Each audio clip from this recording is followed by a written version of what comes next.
mau menyerahkan hidup kita untuk melayani Tuhan. Haleluya.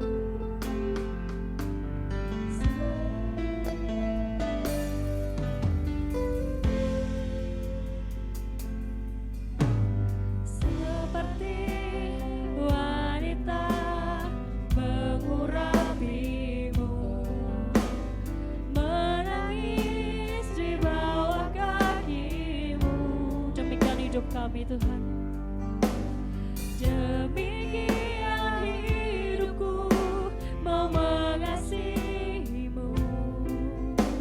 Yesus, Engkau baik bagiku sampai akhir. Ku menutup mata, ku tetap setia menanti janjimu sampai ku dapatkan mahkota kehidupanku. Ku tetap setia untuk melayanimu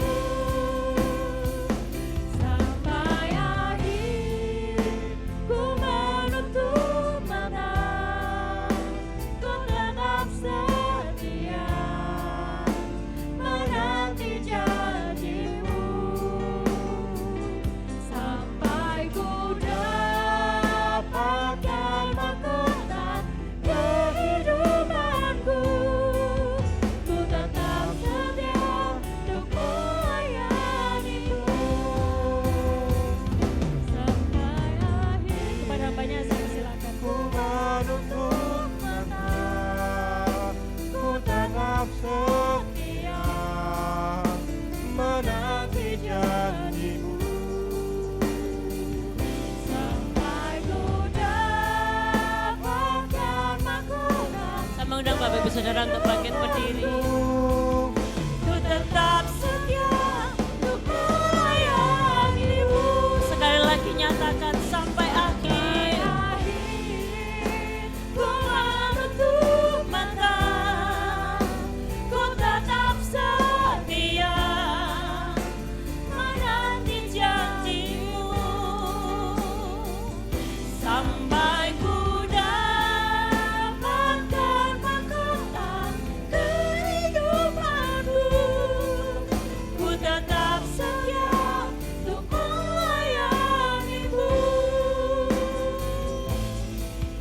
Ku tetap setia untuk melayanimu. Ku tetap setia untuk melayanimu. Berikan sorak-sorak yang dahsyat buat Allah kita. Haleluya, haleluya Yesus.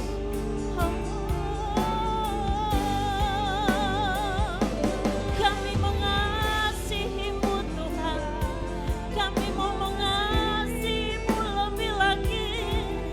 Haleluya, haleluya.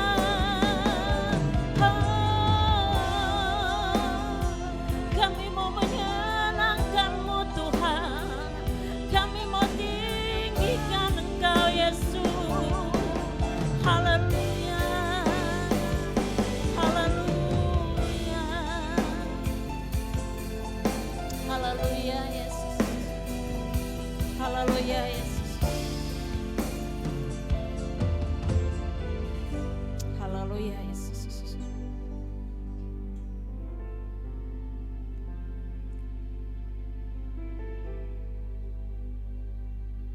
Kami datang kepadamu Tuhan. Kami mengucap syukur buat segala kebaikan-Mu di dalam kehidupan kami. Pagi hari ini Bapa, kami membawa hati kami membawa hidup kami membawa segenap kekuatan kami sudah memuji dan memuliakan nama Tuhan.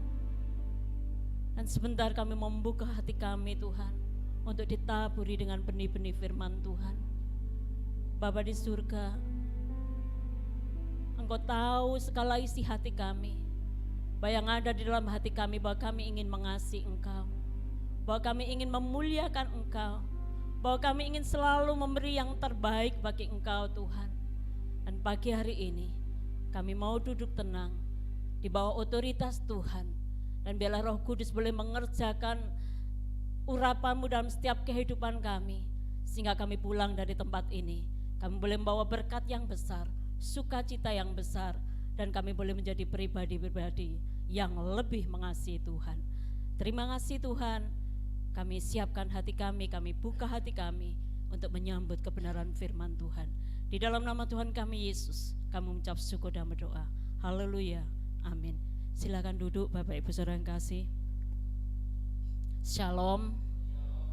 Puji Tuhan, kami boleh melihat wajah-wajah yang bersukacita, wajah-wajah yang mengasihi Tuhan, amin. Pagi hari ini kita akan belajar firman Tuhan. Bapak Ibu Saudara belajar, saya juga akan belajar firman Tuhan. Kita akan membaca di dalam kitab Markus pasal yang ke-12 ayat yang ke-30.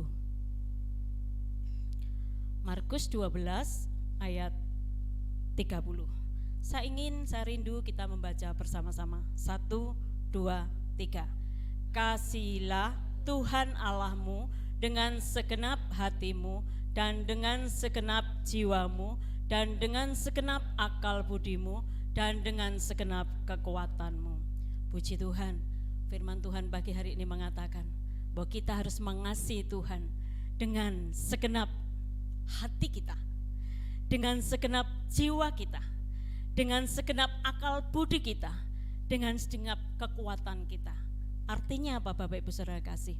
Bahwa kita harus mengasihi Tuhan itu tidak hanya setengah-setengah. Tetapi ketika kita mengasihi Tuhan, Tuhan mau kita mengasihi Tuhan itu dengan totalitas, sepenuh hati kita, sepenuh kehidupan kita. Sehingga apa? Kita tidak mengasihi Tuhan, mengatakan mengasihi Tuhan tidak hanya ada di dalam gereja, di luar gereja pun, ketika dalam kehidupan kita sehari-hari, kita tetap menjadi pribadi yang mengasihi Tuhan, amin. Bapak Ibu Saudara yang kekasih, pagi hari ini kita akan belajar dari seorang tokoh, seorang wanita yang dia begitu mengasihi Tuhan. Siapa dia? Dia adalah Maria Magdalena. Di dalam Alkitab memang banyak dituliskan banyak Maria Ibu Yesus atau Maria Ibu Yakobus atau Maria yang lain. Tapi pagi hari ini kita akan belajar Maria Magdalena. Mengapa dinamakan Maria Magdalena? Maria ini berasal dari kota Magdala, yaitu suatu kota di Galilea, kota di tepi pantai di Galilea. Sehingga orang ketika ngomong Maria, gitu kan orang bingung karena banyaknya namanya Maria pada waktu itu. Di dalam perikop yang di Lukas dikatakan banyak perempuan-perempuan yang bersama dengan Yesus, ada Maria yang lain gitu ya. Di sini juga ada yang namanya Maria ya, Mbak Maria, yang bersama-sama beribadah pagi hari ini. Nah, Maria ini supaya gampang orang mengingat, Maria ini dinamakan Maria Magdalena.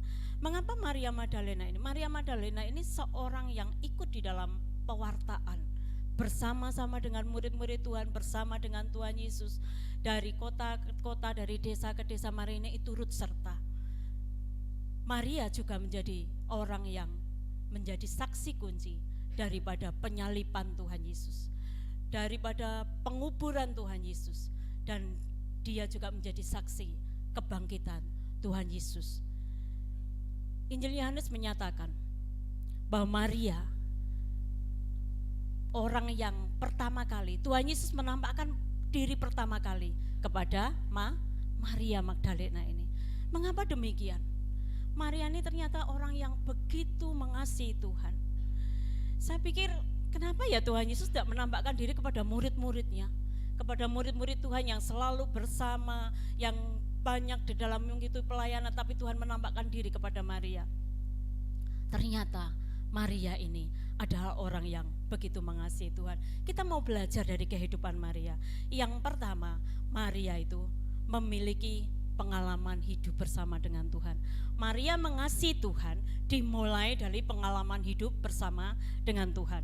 Kita baca ayatnya di dalam Lukas pasal 8 ayat 1 dan kedua. Tidak lama sesudah itu, Yesus berjalan berkeliling dari kota ke kota dan dari desa ke desa, memberitakan Injil Kerajaan Allah. Kedua-belas muridnya bersama-sama dengan dia, dan juga beberapa orang perempuan yang telah disembuhkan dari roh-roh jahat atau berbagai penyakit, yaitu Maria yang disebut Magdalena yang telah dibebaskan dari 7 roh jahat. Mengapa Maria begitu mengasihi Tuhan? Karena Maria ini memiliki pengalaman hidup bersama dengan Tuhan. Ayat yang kedua tadi disebutkan, Maria yang disebut Magdalena yang telah dibebaskan dari 7 roh jahat. Alkitab mencatat bahwa Maria ini tidak dirasuki setan hanya 1 dan 2, tapi banyak saudara, 7.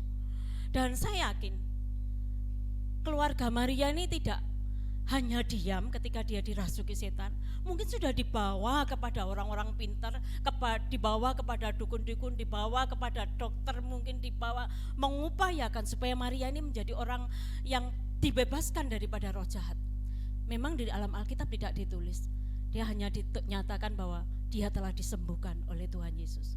Sebelum bertemu dengan Tuhan Yesus mungkin sudah banyak hal yang dilakukan oleh keluarganya. Saya yakin tidak ada mau keluarga yang tahu keluarganya kerasukan roh jahat terus dibiarkan begitu saja. Enggak, diupayakan untuk bisa bebas dari hal itu, karena kasihan bagi orang yang kerasukan setan itu. Tidak hanya 1, tidak hanya 2, tetapi 7 roh jahat. Dan semakin banyak roh jahat yang ada di dalam tubuh seseorang itu, semakin sulit untuk mengusirnya, untuk membuat orang itu dilepaskan itu begitu sulit. Bapak Ibu Saudara yang kekasih, ada seorang hamba Tuhan, dia itu punya talenta untuk melepaskan kuasa roh jahat. Satu kali ada orang yang pergi melancong gitu ya, bekerja di suatu tempat dan dia harus pulang ke rumah, tetapi waktu dia pulang ke rumah dia itu kerasukan setan.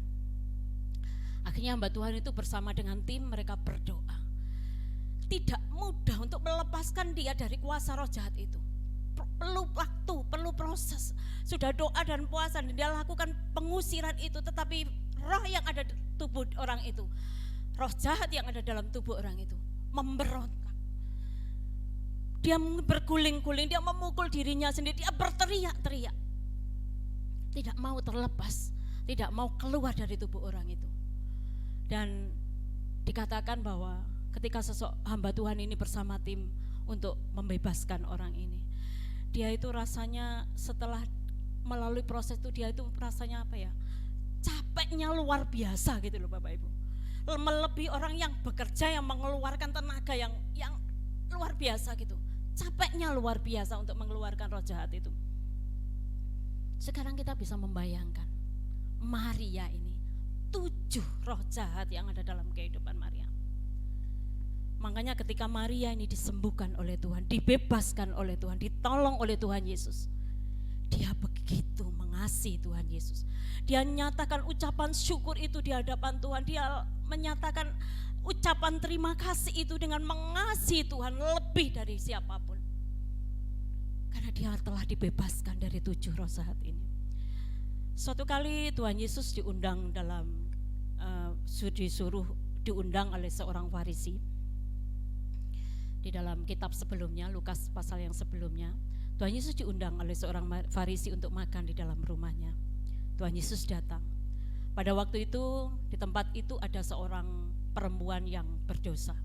Tapi ketika mengetahui Tuhan Yesus ada di tempat itu, di tempat orang Farisi itu, perempuan berdosa ini datang. Apa yang dia lakukan?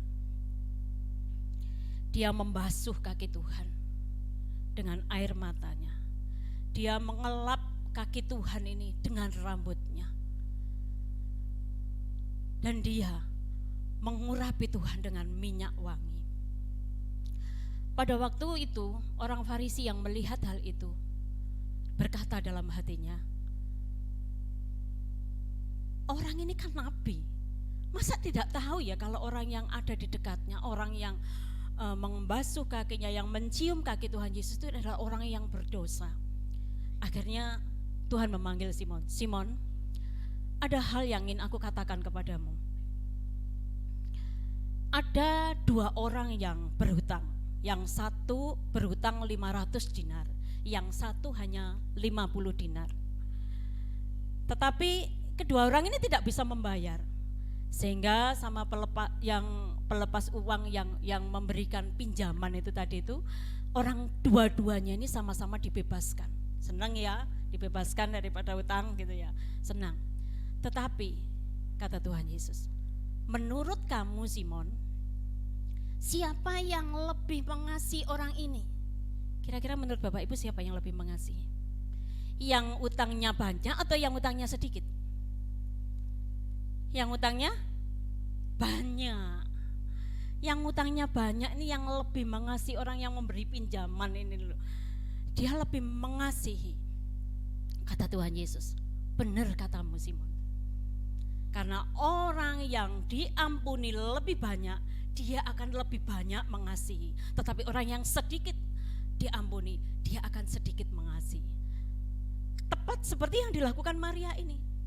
Maria ini dipulihkan Tuhan, disembuhkan oleh Tuhan, mengalami pemulihan yang daripada Tuhan, dilepaskan oleh Tuhan. Maka Maria ini begitu mengasihi Tuhan. Maria ini sangat mengasihi Tuhan. Bapak Ibu, ternyata pengalaman hidup bersama dengan Tuhan itu membangkitkan gairah kita untuk mengasihi Tuhan. Seberapa banyak kita yang mengalami pengalaman hidup bersama dengan Tuhan? Kalau belum, Bapak Ibu Saudara yang kasih, mari kita mau datang kepada Tuhan. Mungkin masalah kita tidak seperti Maria yang kerasukan setan, tapi bukankah itu menjadi beban di dalam kehidupan Maria? Itu menjadi suatu pergumulan yang berat dalam kehidupan Maria. Saya tidak tahu pagi hari ini Bapak Ibu memiliki pergumulan apa. Mungkin tidak hanya satu pergumulan, tapi lebih dari satu pergumulan. Mungkin saat ini ya bagaimana harus membayar SPP. Mungkin bersamaan juga waktunya membayar angsuran. Mungkin bersamaan juga waktunya membayar 5 tahunan kendaraan kita. Itu kan lebih dari satu pergumulan ya Bapak Ibu Saudara. Kalau hanya satu pergumulan saja, kalau waktunya bayarnya gampang, nanti kita dapat THR-nya bisa buat bayar gitu ya. Siapa yang dapat THR di sini? Saya yakin semua bersuka cita karena sudah mendapatkannya juga. Yang belum pun tetap bersuka cita pagi hari ini, amin. Nah, tetapi yang saya ingin tekankan, pergumulan yang kita hadapi mungkin tidak hanya 1, 2 atau lebih, tapi seperti Maria, dia datang kepada Tuhan, dia dipulihkan oleh Tuhan, dia dibebaskan oleh Tuhan, dia disembuhkan oleh Tuhan. Kita pun sama. Ketika kita memiliki pergumulan pagi hari ini, jangan kita lari dari Tuhan, jangan kita menjauh daripada Tuhan, tapi kita mau datang kepada Tuhan Yesus. Dia Allah yang berkuasa, Dia yang telah menang atas maut, Dia yang telah bangkit dari kematian. Itu pun sanggup menolong saya dan saudara, amin. Jangan pikir Bapak Ibu Saudara saya tidak memiliki pergumulan gitu ya. Sama, selama kita hidup kita itu masih ada dalam pergumulan. Ketika hari-hari menjelang permulaan puasa itu sudah hati ini dak-dikduk Bapak Saudara kasih, karena libur panjang. Ya kalau ada yang keuangan yang masuk, kalau enggak ada, padahal kalau kita punya utang jatuh tempo itu harus dibayar. Itu menjadi pergumulan dalam saya. Ketika saya datang pagi-pagi kepada Tuhan, saya duduk bersimpuh kepada Tuhan, saya katakan, Tuhan, aku ini perlu ini loh Tuhan. Sebelum hari raya, sebelum liburan ini, saya harus menyelesaikan ini. Tetapi Tuhan kita, Tuhan yang luar biasa. Tuhan yang mendengar setiap seruan kita. Tuhan yang baik dalam kehidupan saya dan saudara. Tuhan penuhkan semuanya, bahkan sampai berlebih. Itulah Tuhan kita, Tuhan yang luar biasa. Amin Bapak Ibu Saudara yang kasih. Untuk itu Bapak Ibu Saudara yang kasih, sekali lagi, kalau kita memiliki pergumulan, jangan kita jauh daripada Tuhan, tapi kita mau datang kepada Tuhan. Jangan kita berpikir nanti saya akan ditolong oleh ini, oleh itu dan oleh itu, tapi kita mau cari dulu Tuhan. Kita mau datang bersimpuh kepada Tuhan.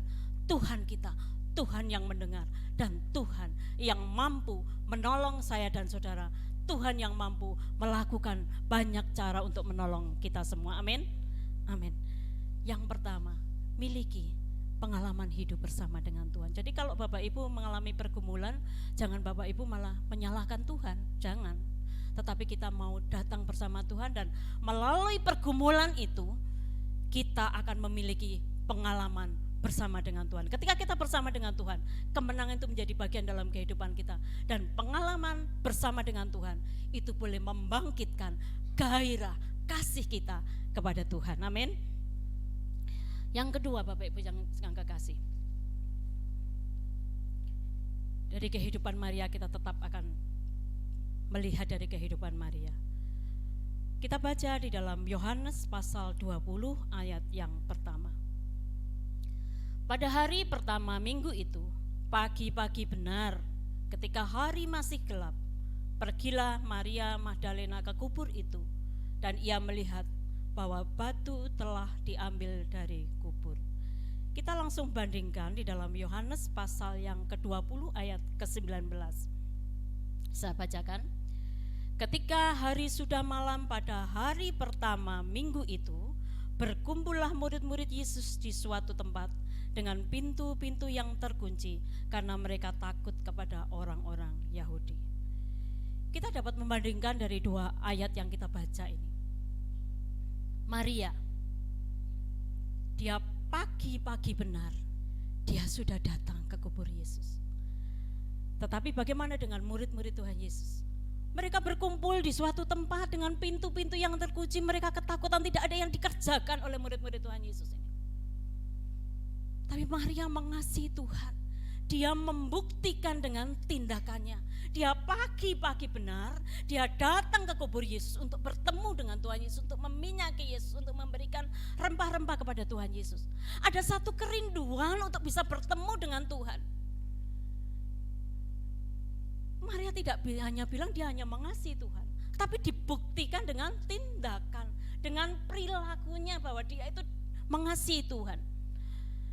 Bapak Ibu Saudara yang kasih, dikatakan di ayat yang kita baca itu, sama loh harinya. Kalau Maria pagi-pagi, tapi tetap di hari Minggu, pertama minggu itu. Dan di ayat yang selanjutnya yang tidak baca tadi, ayat 19, juga di hari pertama minggu itu. Harinya sama enggak kira-kira kalau hari pertama minggu itu? Sama kan ya? Hari Minggu, sama. Saya tidak akan menyoroti kekurangan daripada murid-murid ini, tetapi saya ingin menunjukkan bahwa Maria itu begitu mengasihi Tuhan. Ada kerinduan untuk bertemu dengan Tuhan, ada kerinduan untuk bersekutu dengan Tuhan.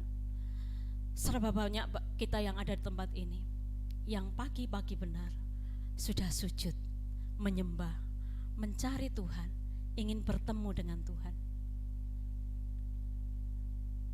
Ketika kita bertemu dengan Tuhan, ketika kita sujud di hadapan Tuhan, ketika kita mencari hadirat Tuhan pagi-pagi, itu terletak kekuatan kita, Bapak Ibu Saudara yang kekasih.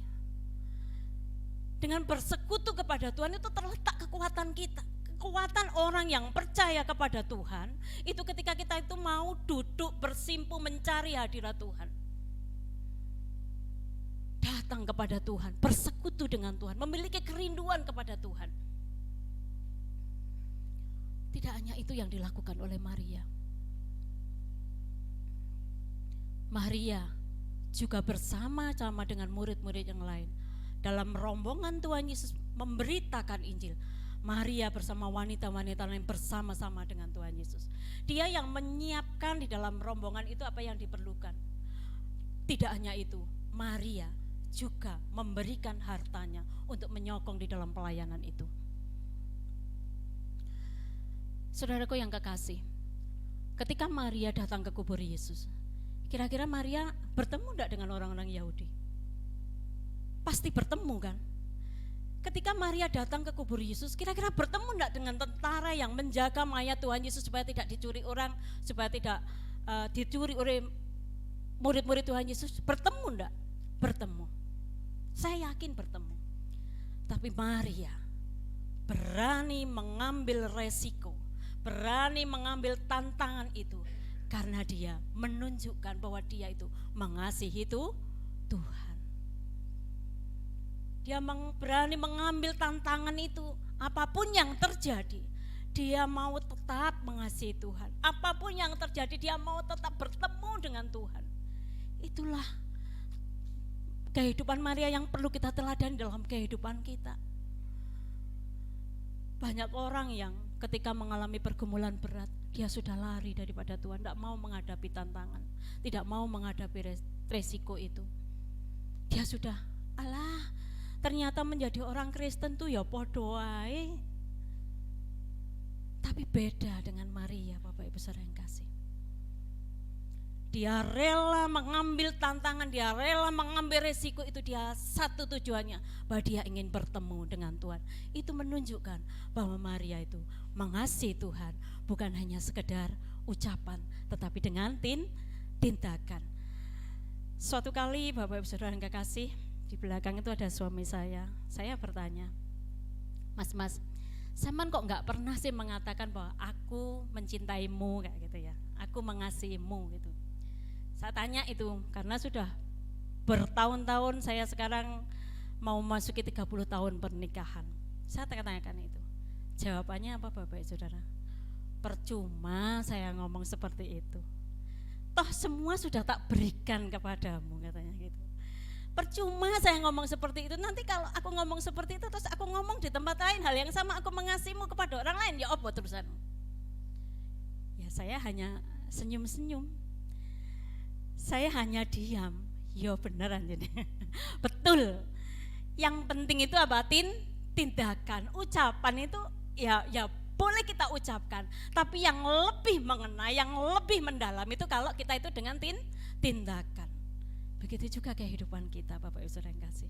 Kalau kita mengasihi Tuhan, kita mau tunjukkan melalui tindakan kita, melalui kehidupan kita, melalui sikap hidup kita, melalui gaya hidup kita, bahwa kita menjadi pribadi-pribadi yang mengasihi Tuhan, amin.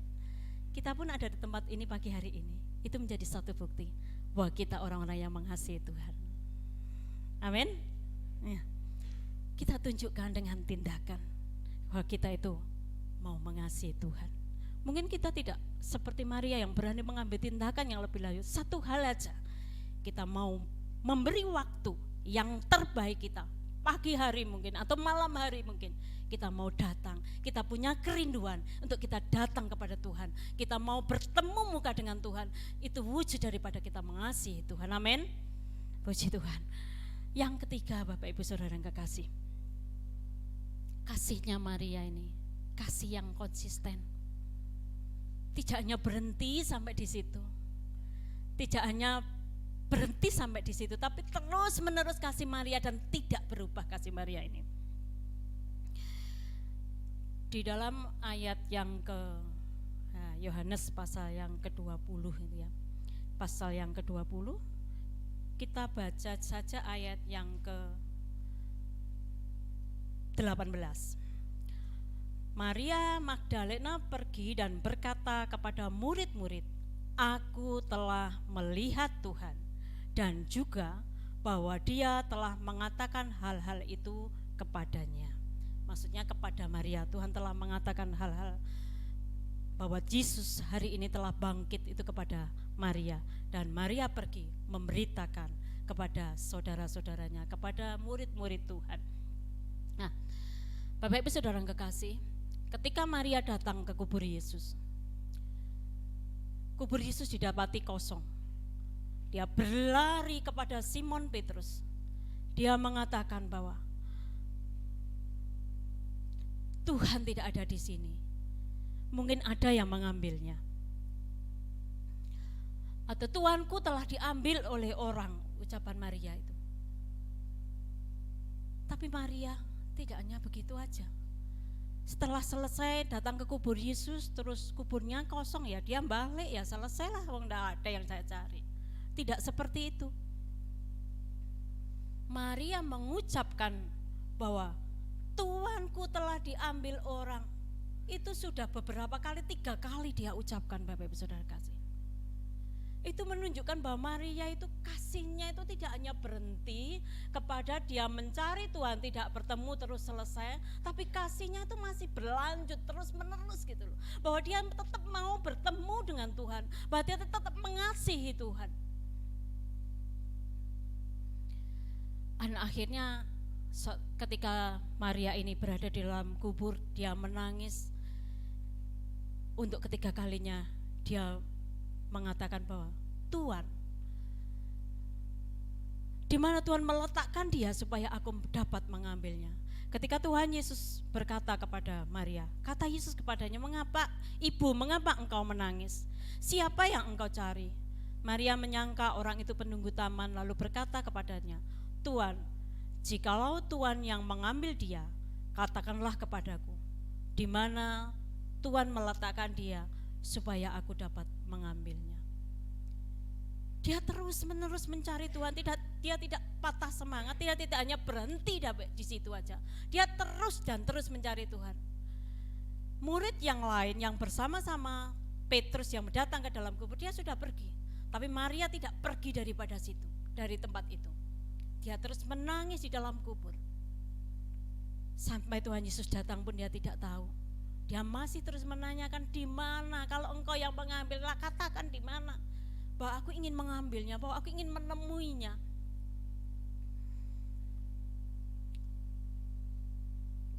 Tetapi Maria tidak berhenti sampai di situ. Ketika Tuhan ngomong, Maria, dia langsung ingat, Rabuni, Guru, engkau Tuhanku. Ketika itu Tuhan Yesus berkata kepada Maria, jangan memegang aku, tetapi pergi, katakanlah kepada saudara-saudaraku bahwa aku telah bangkit, bahwa aku telah mengalahkan maut. Dan Maria, saya yakin dengan wajah yang bersukacita, dia katakan, iya Tuhan, iya Tuhan, saya mau pergi, saya mau menyampaikan kabar baik ini, saya mau menceritakan perbuatan baik Tuhan, saya mau menyampaikan kepada semua orang bahwa Engkau Allah yang baik, yang luar biasa dalam kehidupan kami. Dibuktikan dengan ayat ke-18, Maria pergi. Tidak hanya pergi begitu saja, dia menceritakan apa yang dikatakan oleh Tuhan Yesus. Dia menceritakan bahwa dia telah bertemu dengan Tuhan Yesus. Dia menceritakan bahwa Yesus yang telah menolongnya, dia telah bangkit. Yesus telah menang atas maut. Saudaraku yang kekasih, ada seorang bos gitu ya, yang tinggal di Surabaya, yaitu memiliki kapal selam, kapal pesiar kayak gitu loh, kapal besar. Suatu kali bos ini mengalami sakit, yaitu sakit jantung, tidak tahu jantung koroner atau bagaimana, tapi dia itu mengatakan dan dia dibawa berobat ke Singapura. Pada waktu dioperasi itu, dia katanya menyaksikan bahwa jantungnya itu jantung yang dia miliki itu dilepas, diganti dengan jantung buatan pada waktu dioperasi itu. Dan ketika dia pulang, setelah operasi itu dia pulang, dia mengalami kesembuhan yang daripada Tuhan. Karena dia mengalami kesembuhan yang daripada Tuhan, orang ini selalu menceritakan kebaikan Tuhan itu. Dia sungguh sangat menghargai bahwa hidup yang dia miliki itu hanya karena Tuhan. Kalau tanpa Tuhan mungkin dia sudah tidak bersama dengan anak cucunya. Dia itu begitu memiliki ucapan syukur yang luar biasa di hadapan Tuhan, karena dia menghargai bahwa hidup yang dia miliki itu adalah pemberian daripada Tuhan. Sehingga rumahnya terbuka untuk beribadah, sering mengundang ibadah di rumahnya sebagai ucapan syukur. Dia tidak hanya mengundang ibadah, tapi di tempat itu dia bisa menyaksikan bahwa Tuhan itu loh telah baik dalam saya gitu, telah menolong saya. Bahkan beberapa asisten rumah tangganya itu semuanya itu diajak ke gereja dan ada yang percaya kepada Tuhan Yesus. Setiap orang yang datang ke rumahnya, dia pasti ceritakan. Dia ngomong, saya akan terus menceritakan kebaikan Tuhan itu, karena Tuhan telah memberikan hidup bagi saya. Saya akan terus menceritakan kepada siapapun saya bertemu, saya akan ceritakan bahwa Tuhan Yesus itu telah baik, telah menolong saya. Bapak Ibu Saudara yang kekasih, kalau kita mengasihi Tuhan, bila kita tidak mengasihi Tuhan berdasarkan mood. Kalau hari ini diberkati, ya saya mengasihi Tuhan. Kalau hari ini saya bersuka cita, ya saya mengasihi Tuhan. Besoknya sudah tidak mengasihi Tuhan, kehidupannya sudah kembali kepada kehidupan yang lama, seperti orang yang tidak mengenal Tuhan. Tapi biarlah kita itu memiliki hati yang konsisten di dalam kita mengasihi Tuhan, terus menerus di dalam mengasihi Tuhan, bahkan setiap hari tambah cinta Yesus. Ada satu pujian mengatakan hal itu kan, tambah hari tambah cinta Yesus. Bila itu ada dalam kehidupan kita, ada di dalam kehidupan hati kita, kita mau terus dan terus mengasihi Tuhan. Kita mau terus dan terus bertambah di dalam cinta kita kepada Tuhan. Kita mau terus dan terus mengasihi Tuhan, karena banyak hal yang Tuhan telah buat di dalam kehidupan saya dan saudara. Tidak hanya waktu dulu Tuhan menolong kita, tidak hanya waktu yang lampau Tuhan menolong kita, hari ini pun Tuhan tetap memberikan pertolongan dalam kehidupan saya dan saudara, orang-orang yang mengasihi Tuhan.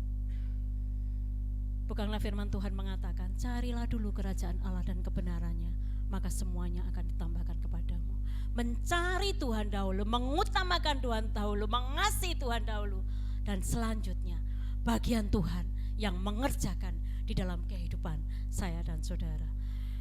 Saudaraku yang kekasih, bila firman Tuhan pagi hari ini boleh kembali mengingatkan kita, dan kita boleh mengoreksi setiap hati kita, seberapa dalam sih kita mengasihi Tuhan, seberapa besar sih kasih kita kepada Tuhan. Yang tahu ada diri kita sendiri. Seandainya kita belum memiliki kasih yang menyala-nyala itu di dalam hati kita, seperti yang Maria lakukan, miliki pengalaman bersama dengan Tuhan, miliki pengalaman hidup bersama dengan Tuhan. Dan kita mau nyatakan kasih kita kepada Tuhan itu melalui tindakan kita, melalui perbuatan kita. Dan biarlah kasih itu semakin hari terus dan terus bertambah dalam kehidupan kita kepada Tuhan. Karena kita adalah orang-orang yang seharusnya kita itu mengasihi Tuhan. Karena apa? Seperti yang saya katakan di awal tadi, karena Tuhan telah lebih dahulu mengasihi saya dan saudara. Kita menjadi umat-umat pilihan Tuhan, kita menjadi orang-orang yang mengasihi Tuhan, itu bukan karena kita yang telah memilih Tuhan, tapi Tuhan yang telah lebih dulu mengasihi dan memilih kita semua. Mari kita hargai karya Tuhan itu dalam kehidupan kita, dengan kita mau mengasihi Tuhan lebih dan lebih lagi di hadapan Tuhan. Kiranya Roh Kudus boleh memampukan saya dan saudara untuk kita bisa mengasihi Tuhan lebih dan lebih lagi. Amin. Itulah firman Tuhan yang bisa saya bagikan. Saya mengundang tim musik untuk maju ke depan.